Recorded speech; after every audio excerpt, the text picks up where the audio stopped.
सखी सैया राते अइले चुपके से उठावा के ललिया चोरइले सखी हो का कही सखी सैया राते अइले चुपके से उठावा के ललिया चोरइले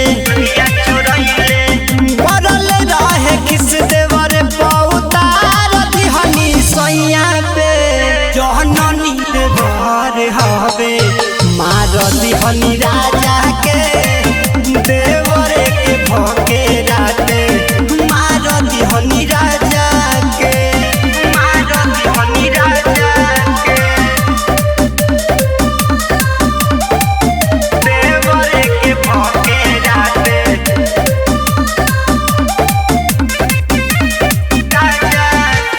देवरा के भके मनी सैया के लाती हो सैया के लाती टूटल फूटल सखी दिया या बाती हो दिया या बाती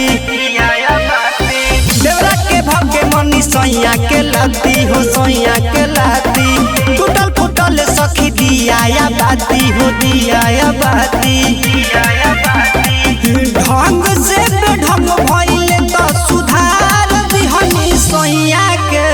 जहननी देवर हवे मार दिहनी राजा के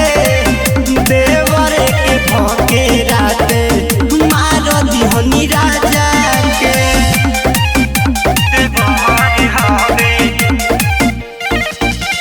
राजा के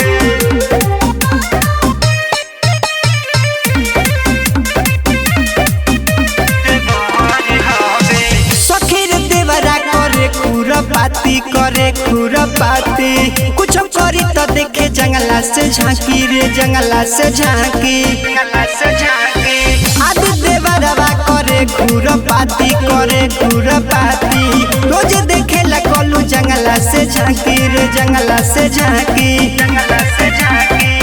ओढ़ले जब रजाई पूरा उघार दिहनी सैया के जहननी देवर हवे